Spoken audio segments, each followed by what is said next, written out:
Welcome back to another episode of Alestletics. I'm your host, Sam Muren, joined with my other host, Audrey. And today we have a very special guest with us, the athletic director for SIUE, Andrew Gavin. Andrew, how are you doing today? I'm doing great. Thanks for having me, guys. Yeah, thanks for coming on. We're really looking forward to this is our last episode of the summer, for Alestletics. So having you on is kind of a good segue into a new athletic and academic year, I think. But we wanted to bring you on because, you're such a focal point around the athletic department, and really you haven't been here for all that long, right? It's only been, about a year ago, or a year and a half, right? A little over 2 years. Oh, a little over 2. So, the impact that the department has made since you've gotten here has been pretty significant, some would say, I think. So I think it's really neat to have you on, and we appreciate it. Thank you. Thanks for having me. Absolutely. Excited to be here. And yes, I think we are officially ready for the fall here. So whether we want to be the last episode of the summer for sure.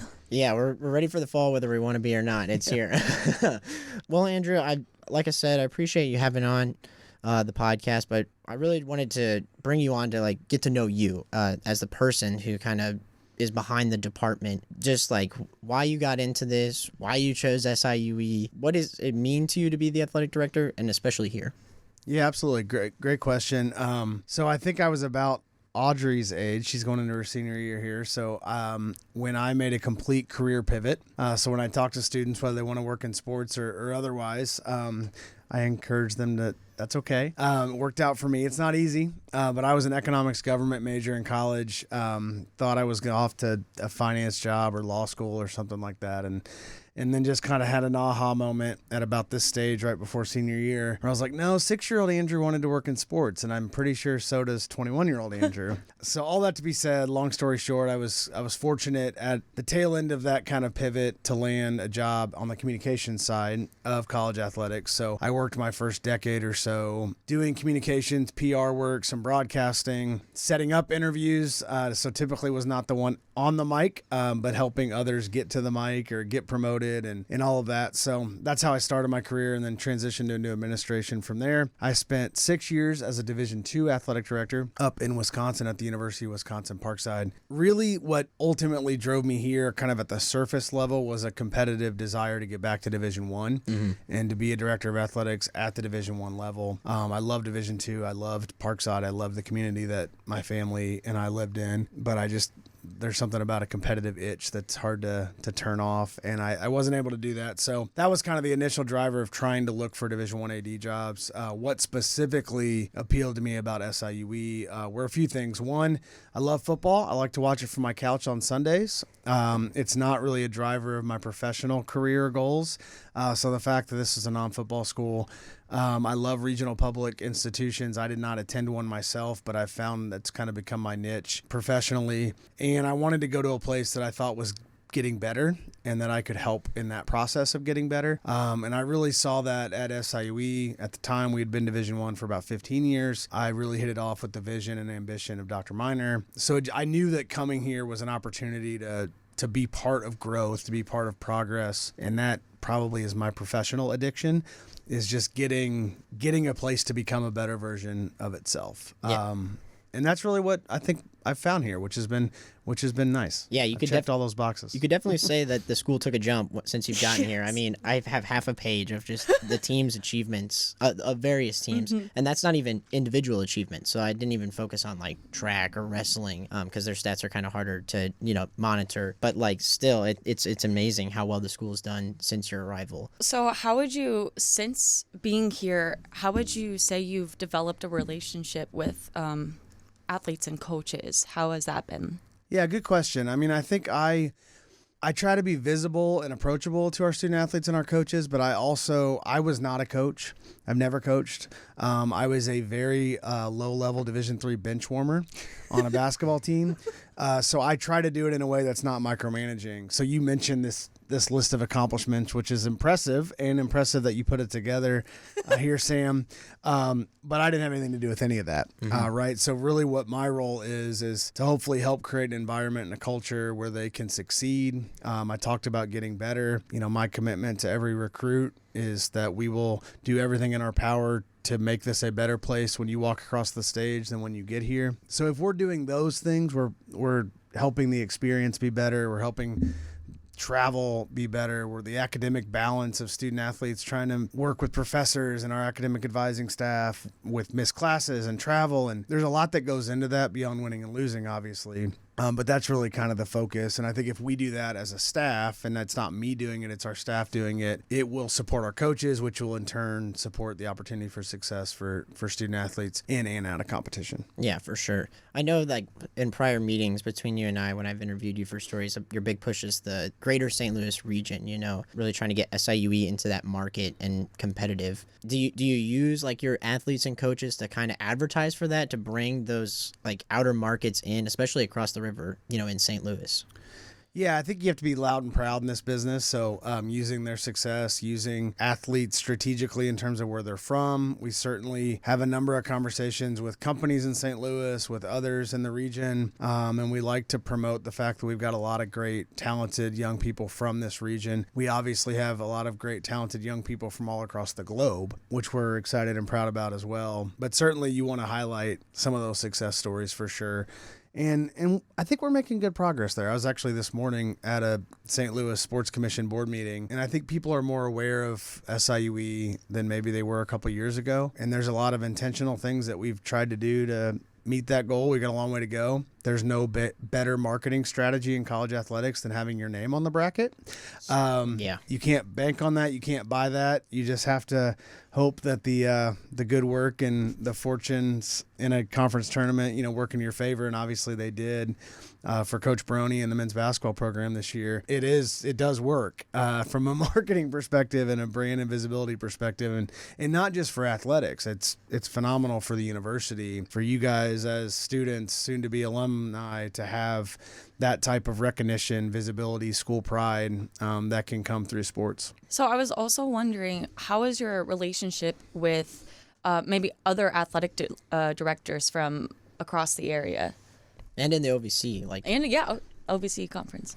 Do you interact with them a lot? It's interesting. You're setting me up for like exactly what my morning was. So I mentioned I went to St. Louis, and on the way back, I had about a 25 minute phone conversation with the director of athletics at the University of Southern Indiana, John Marcall, who's become a good colleague of mine. And it's a really good question, because I think as we are navigating what is a interesting time in college athletics, a very fast-paced, evolving, changing world of college athletics, none of us have it figured out.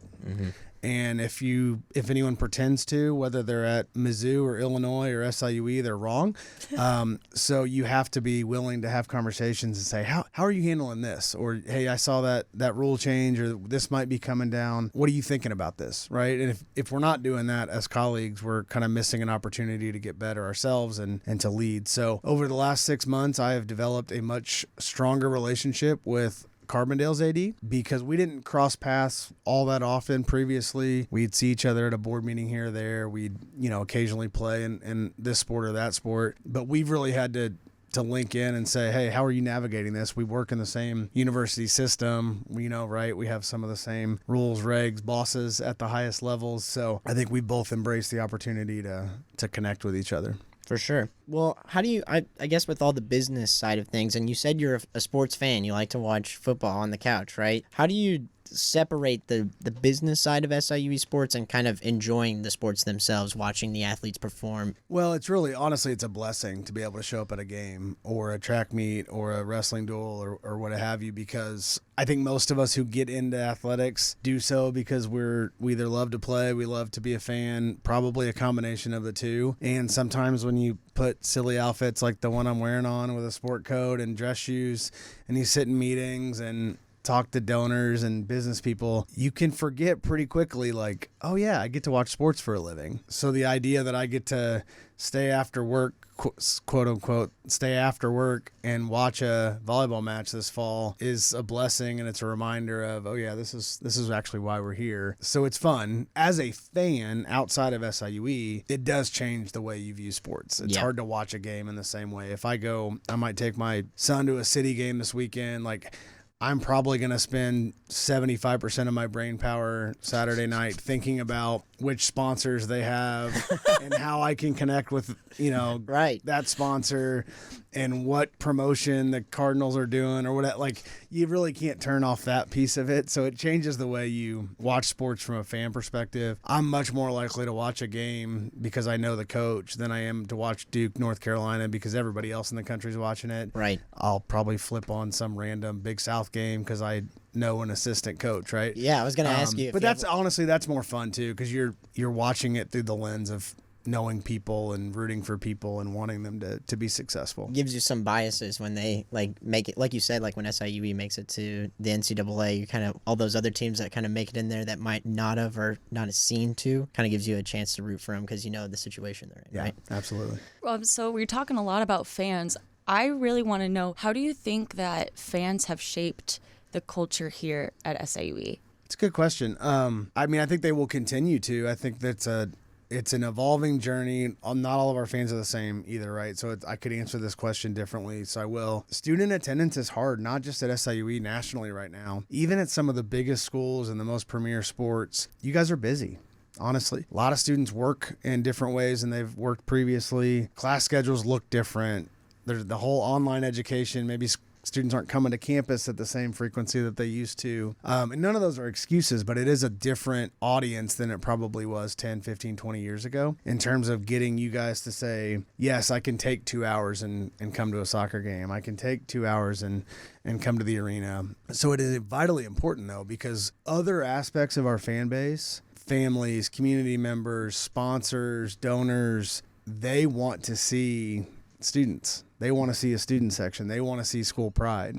So it's really important that we continue to connect. I think the Red Storm's done a phenomenal job. JD and that crew, their commitment's one of our core values in SIUE athletics. And if I think about some of the most committed people over the course of the last couple of years since I arrived here, the Red Storm is near the top of the list. So having those advocates for student attendance and student fans, I think is really important. Not to belabor it, but I think honestly, going to March Madness again made students across this campus probably more aware, probably more proud of being SIUE students than they were previously. So that's exciting to see if we can build upon that. I'm a dad, so family friendly is really important to our fan base. We've tried to do some things in the arena to create more than just a basketball game, but to create an environment for families, for people who want to socialize with friends, come out to the game. Yes, we hope they care about every single play and they know every single player's name. The reality is they don't, but they're there, and that's what our athletes want. They want to play in front of people. They want an environment.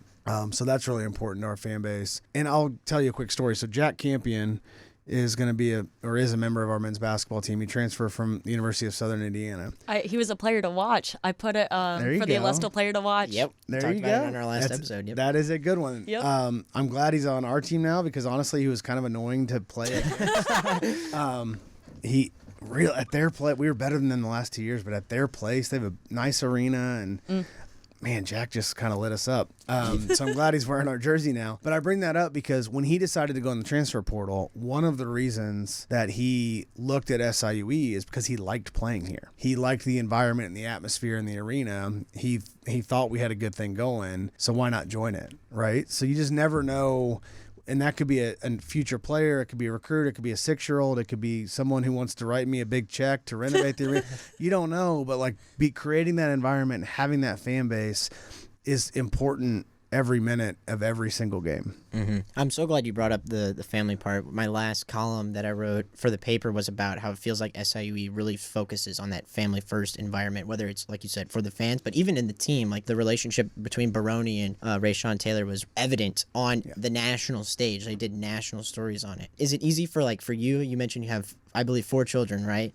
Just to see your culture that you're building kind of built around your family too, is that, and how do you involve them in it, as well? Yeah, it's incredibly selfish. I created a kid area in the arena so my kids wouldn't bother me. It's 100% a selfish endeavor. No, I'm mostly kidding. There's probably a little bit of truth in that. But it is. I think ingraining my family into what we're doing is super important to my happiness and my marriage and what my kids grow up around on a college campus. I think whether you're working in sports or you're a professor or you're working in the muck, wherever you're, like, I think the opportunity to bring your kids to a college campus is a unique thing that, frankly, I take for granted pretty frequently. I'm sure the 2,000 or so faculty and staff members on campus take it for granted sometimes. But to just say, hey, let's grab lunch in the muck around college kids and be on a college campus, most young people don't have that opportunity, right? So I think there's a powerful aspect of ingraining your family into college. For me, selfishly, and you mentioned Coach Baroni, he has certainly built that culture around the program, not only his relationship with players, but he has 4 kids. Our associate head coach on the men's side has 4 kids. Our women's coach has 3 kids. Most of our coaches are family oriented. Not that any of them aren't, but a lot of them have young kids that are ingrained in the department. I have 3 kids right now at Coach Sam's women's basketball camp. As I speak right now, those 3 kids are doing whatever over there. But I know they're around our young women on the program that are awesome, right? Yeah, quality people, right? They'll come home and say, oh my gosh, Coach Amaya is my coach, and I'll have to spend another $32 buying a shirt in the NIL store so Coach Amaya gets Quinn to wear her shirt, right? But it's just so... It's fun, frankly, and selfishly, it's an awesome environment, and I think it's important that we build that environment. It's good for everybody to see and be a part of. Yeah, it is fun to watch, and it makes you feel like you're part of it too, especially as a student. You know, maybe we don't understand the whole family aspect as like being parents, but it makes you feel connected or want to. It's inviting, I guess. So yeah, I think there's 2 things Coach Baroni does post game that are really, really unique in college athletics, and he's done them organically and genuinely because that's the guy he is. But the way he goes over to the student section and says thank you, whether there's some games where there's 6 people there or games where there's 60 or 100 or 160, I think that matters. I don't know, I'm not the student receiving that, but I appreciate that he does it and says thank you to students for coming out. He always says, keep coming, keep coming. I'm sure you guys have probably heard him say that. And then the guys walking around the whole arena and shaking hands and signing autographs. And fortunately, we, knock on wood, mostly win at home. But they do it after losses too. And I think that is shows you some character in that program and truly all of our programs that do those types of things to connect with students in the community. Yeah, and I have to ask, like, out of your kids, is there anyone that's like a diehard of one player or one team? Yeah. My 7-year-old son is developing into a diehard soccer player and fan. Okay. Yes. He knows more about professional soccer in the last 6 months than I've known in 41 years of life. So did you know that such and such in the 1960s is the only goalkeeper to ever win this award? Never heard of that person. Didn't know that award existed, but Wyatt does as a 7-year-old. Kale Washman has some competition. Yeah, I did tell. So I got to go to the ring ceremony that the guys had this spring for men's soccer, and Steph Moreira and Nacho are both no longer in the program. They both graduated in December, and those were Wyatt's favorite players. Mm-hmm. So I told the guys, like, he's a free agent fan right now. He is completely up for grabs. So I would say if you asked me that question in 3 or 4 weeks, I would say yes, Wyatt's favorite player is all X, and we'll see who that is. He's So I know Wes Gibson's gunning for that. Yeah. And a few other guys, so we'll see what happens. It's the greatest honor. Yeah, it is. It's going to be tough competition. We'll see what happens. And you know, it's a good segue to talk about like last year's accomplishments among all the teams, and really, like you mentioned, yes, maybe it wasn't you on the field or court, but definitely the influence of bringing the community together to rally behind these teams and motivate them into the success that they've had. I kind of just want your thoughts on the men's soccer program while we're on the topic, just because they've had consistent success.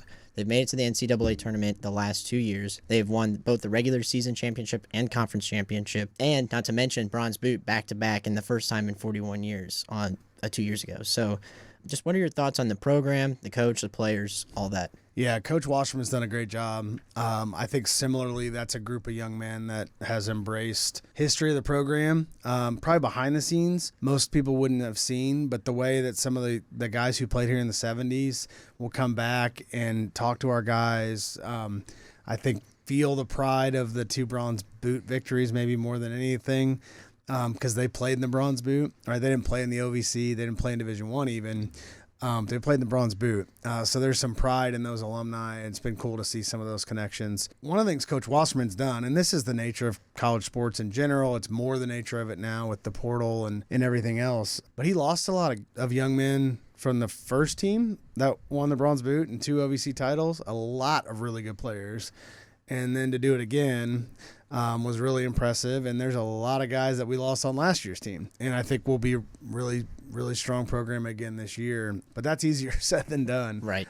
So I give him a lot of credit for that. And he's always had consistent leadership. I mentioned Wes, but like Wes is a senior center back who's going to be, the leader, coach on the field type of young man this year, and that'll help as new guys come into the program kind of understand standards of play and how they want to go about their business. So absolutely, it's a phenomenal program, and it's been fun to be a part of. I thank them regularly for spoiling me since I got here. Yeah, me too. Ever since I've been here, it's been like we talked about. It's this a joy. It's my favorite. One of our episodes, we mentioned like I've known nothing else than OVC championships for men's soccer. So like anything short of that is just like I don't know what to do. It's a level of expectation that's hard to sustain, but they're doing it. It is. Yeah, I'm glad you brought up the players that they lost too. One of the players I have on my sheet in front of me was that they lost the netminder Sam Gomez that year, the first year you mentioned that they won the bronze boot, and then they replaced him with Rob Jali, who just couldn't tied him and goalkeeper of the week. It was ridiculous. I don't know where Kale finds these guys, but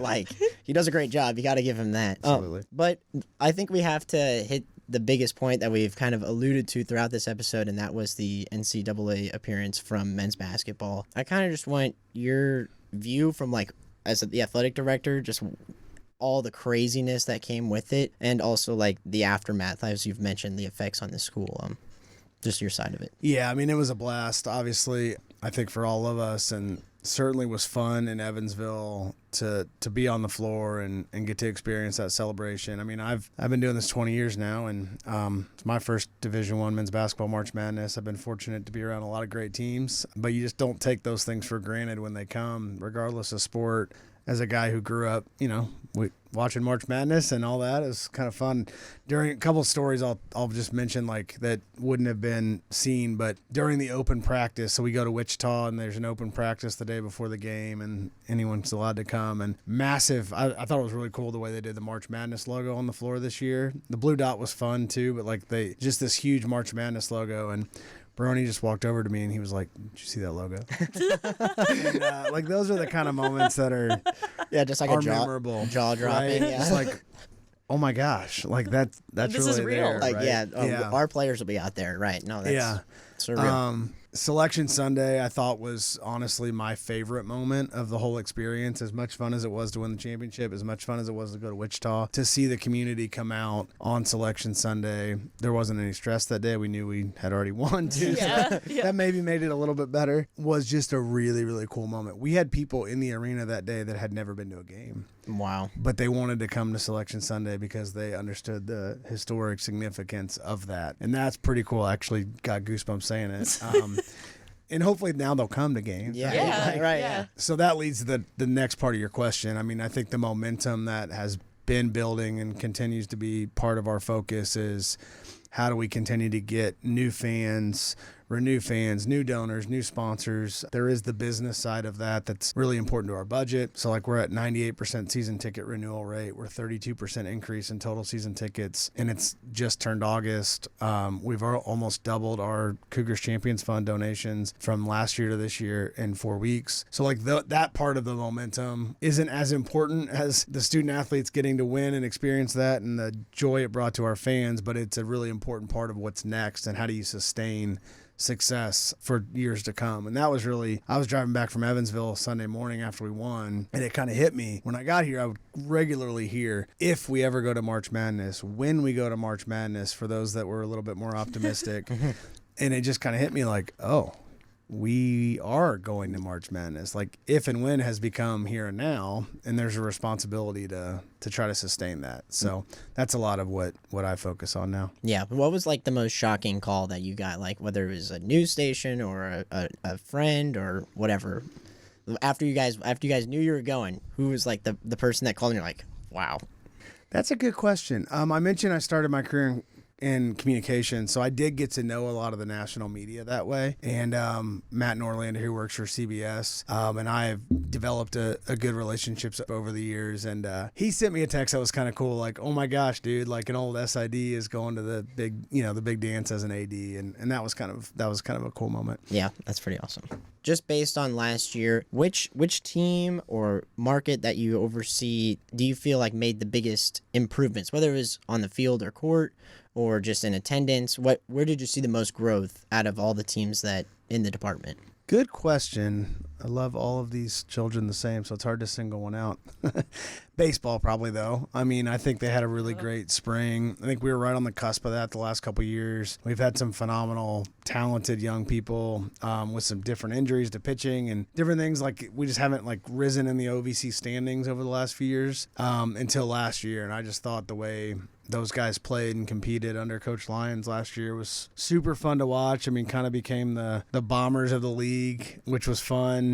Mac Mitchell is one of my favorite young men to run into in the hallways. Kid from Canada, like, always appreciative, always just seems happy to be at SIUE. So to see him lead the league in home runs, and I think he was runner-up for OVC Player of the Year, was really, really cool. And they just had a really good year. Tough day in the tournament. Unfortunately, the wind was blowing. So we were the Bombers all year, and I was there, and the wind was blowing in the entire day, and it just felt like it just wasn't meant to be that day. No. But they had a great year, and a lot of those guys are going to be back. So that's exciting. I will mention, too, like, we lost some good players from that team from 2 years ago. Lucas Spence just hit a home run in Double-A. Mm-hmm. First home run since he got called up to Double-A just this week. So that's a fun part of that program, I think, is you see these young men go on and get to chase that dream of getting to the majors, and some of them will. Yeah, for sure. And I'm glad you brought up baseball, because also softball, they also had a pretty good year. It was such a sad loss in the final, man. Yeah.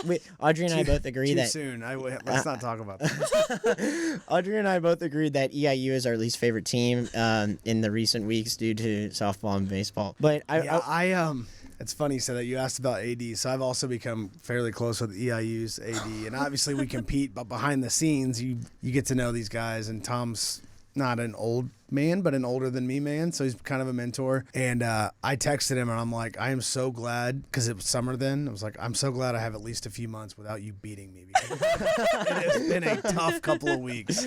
Yes, absolutely. It's a lot to take on the nose there. Yeah. But yeah, softball had a great year. I think the reason I singled out baseball is because maybe softball was expected. Mm-hmm. I was pretty sure they were going to have a really good year, and they did. But Avery Arwood, especially as a freshman pitcher, was just unbelievable. Yeah. And she was unbelievable in that tournament as well. So excited to see her continue to grow, and that program will continue to be successful. Me too. I'm also excited about Avery Arwood. Like I said, I am glad that we mentioned them, though. I just want to list some of the OVC championships since you've been here. We had men's soccer, we had tennis was last year, I believe, in 2024, and then obviously men's basketball and men's soccer again. So really pretty, I believe it was 4 appearances to the NCAA tournament in those sports, respectively. So honestly, a pretty fun run for all the teams, really. Has there been one that like surprised you out of those seasons, like out of the teams that made it to the NCAA, where you're like, you didn't know, and then they kind of just shocked the OVC and did it? Yeah, I wouldn't say surprised, but that women's tennis championship 2 years ago was really fun, because they were SEMO was really, really good. Yeah. And they had beat us in the regular season, and such a great group of young women in that program every year. But that team was a special team, and so that was, I wouldn't say totally surprising, but it was an unbelievable final match. And to see them win it, and it's never a bad day when you beat SEMO, let's be honest, was really fun as well. And they desperately wanted to go to Malibu for the NCAA tournament to play Pepperdine. So when they got, can't blame them. That was announced at the selection show, those smiles were a little bit bigger than most, for sure. That was cool to see. I didn't get invited. I didn't go with them. A little bit of salt there. Yeah. Well, let's shift over from last year's successes kind of into your expectations for this year. I know we've talked a lot about, like, with the after effects of the success of last year kind of bleeding into this year. Numbers are looking good, but just want your thoughts and feelings on the teams as they get ready for their seasons. Is there a team that you're you personally are most looking forward to seeing after last year, or whether they came off a great year or they are maybe building up to something? Yeah, I think this fall I'll be excited to watch women's soccer and volleyball. I think they're both right there. Women's soccer's been a great program. They just kind of had a fluky, tough year last year. It was like a lot of really close losses. And Coach Burton's been a great coach for so long here that they'll bounce back, and it'll be fun to see them play this fall at Cordy. And then same with volleyball. They'll have some new faces. They'll be a little bit younger, but excited to see them play as well. And then we talked about tennis. Tennis had a ton of injuries last year, so it was. I'm not saying disappointing as in like I'm disappointed in them. It was just too bad that they had so many injuries because they were probably the favorites to win the OVC, and I think Coach Albertson will have them back ready to play again. I think all of our programs are in really good shape. It dawned on me at our staff meeting last week, every one of our coaches is entering at least year 4, and every one of the members of what I call my senior leadership team has been here for at least 3 years, or is entering at least year 3, I should say. And that's pretty rare. And we talk about like athlete movement a lot in college athletics, but to have that level of stability with our coaches and the leadership around them on our staff is pretty good. So we're excited about the year comprehensively to continue to build. I was wondering what OVC team will be the most competitive across the board. Yeah, like you mentioned SEMO, and we mentioned EIU. Yeah, you. But if I don't remember the exact number, but the OVC posted on their Instagram like how many championships they won this last year, and SEMO was at the top. And it's like it breaks my heart. Yeah. Sam was gonna go to SEMO. No, he wasn't. He toured it. Let's just get that fact right. I toured it with a friend, but. Yes. We're here. Let's celebrate your great choice. Yes. Yes. All right. Let's celebrate it. And I'd like to see more wins in them. No, I'm kidding. But no, just like she said, which team do you see as like, or which school do you see as like the toughest competition? Yeah, I mean, SEMO and EIU both have had really good, comprehensive last few years. Little Rock, who's a relatively new member. The other 3 I would mention actually are all relatively new members. So Little Rock came from the Sun Belt Conference a few years ago. I think they've invested in college athletics at Little Rock. They've committed to it. You're seeing some results of that with their success. And then the other 2 are the transitioning schools to Division I. So Lindenwood and Southern Indiana are both now fully eligible Division I members as of this upcoming year, which means they can win a conference championship and go to the NCAA tournament. And I hate to admit it, but Lindenwood's got a great AD. He used to work here, Jason Coomer. He's done a good job there, and they've got a lot of really good programs right now, and same at Southern Indiana. So I think those schools have kind of committed to being Division I, right? So they got to keep going, and I think they are. So it's a really good league, good institutions, high character. We're not perfect, but I think sportsmanship in our league's pretty good. It's a commitment that we all have as ADs and presidents. So it's a good league. I think most of the schools around the league will win a championship or 2, right? Hopefully we'll win more than the rest. But it's not like one school dominates everything either. It's a league with a lot of parity. Yeah, that's true. I was going through like doing the preparation for all the OVC championships, and it's like every other team. It's EIU, it's SIUE, it's Little Rock, especially in those, more individual sports like wrestling, and they get their fair share at the hand to get the championship. Is there any of the teams that you just like can't stand, like personally? Like do you go No, I'm kidding. No, I don't know. I mean, yeah, you have your rivals. You show up at their barn and you're just like, I hate this place. You have your rivals. I think it can get sports specific too. I mean, I think there's rivalries that are different in soccer than they might be in a basketball occasionally and that kind of thing. But I love the rivalries. I love the Twitter beef and the whatever else, or X, I guess I should say.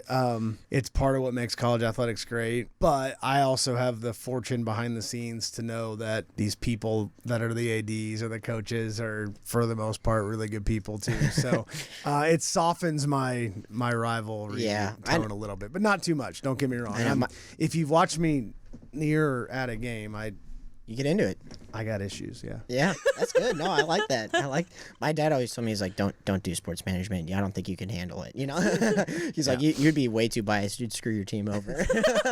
But no, that's funny, you know, because as fans, all we see is like what's on the court or the field. You know, in the media, sometimes we get a little taste of like, oh yeah, they're civil, you know, they're civil behind the scenes. But it's funny to hear from you directly, like, yeah, there's some distaste, like especially with EIU after the baseball, softball. Oh man, I would have been fuming. I would be like, don't talk to me, you know, don't call my phone for at least a week, you know. Yeah, summer break wasn't so bad. Yeah, right. Well, let's ask you this, in terms of like teams that maybe haven't had as much success recently. One, how do you kind of oversee, like you said, you're very removed from the team. It's up to the coaches and the athletes themselves to improve. But how do you, as an athletic director, try to help build those teams up? And also, is there a team that you have in mind that maybe hasn't had recent success but could be on the upward trend? Yeah, I don't. I'm not an AD that gets too black and white around like competitive success. First of all, I talk about this with our student athletes and our coaches. Like, I have a mirror first philosophy. So first thing you have to do is look in the mirror and say, am I giving them the resources that they need to be successful, and to have the right experience? So it starts there. I think that's part of what that whole commitment to continuing to get better looks like. And then I think it's just a matter of, one thing I will say, I'm not an AD that would like any of our coaches to feel like they have a short leash, so to speak, right? We have the exact same 11 head coaches today than we had when I started. Mm-hmm. I want them all to be super successful, and I want to give them the resources that they need to be successful. So that's the default, and it's a matter of, and there's a lot of variables along the way too. That's why I get it. I understand why some ADs may say like top 3 in the league that's the bar. Well, that's not factoring in things like injuries. There's just things about, it's just not that simple. Right. Right. Well, I mean, I'm glad you brought it up. One of our episodes, we've talked about the coaching carousel, and not just pro sports, which is really bad, but especially in college sports for the competitive markets. They don't have a leash sometimes, you know. It's like there's no success, you're gone. You know, we talked about the culture. It's hard for me as a fan and as an observer, it's hard to build a culture around someone that's not sure their job is there next year if the team is so, you know. But it is interesting to see, like, and is it demoralizing for any of the coaches, like when they're just, the success isn't there, not because like the team isn't performing or trying, just like you said, injuries or whatever, and how do you help build them up from that?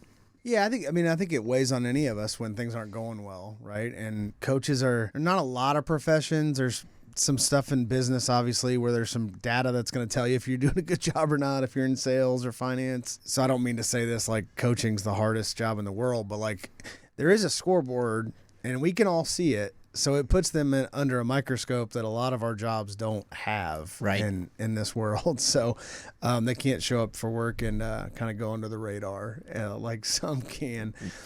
So, yeah, I think it can wear on you when things aren't going well, both student athletes and coaches. And that's where you have to trust culture you built, the relationships you've built with each other in that locker room, and kind of those foundational core things that you got to be resilient. That's another one of our core values as well, is unity and resilience. And when those things are really important always, but they're really important when things aren't going well, right?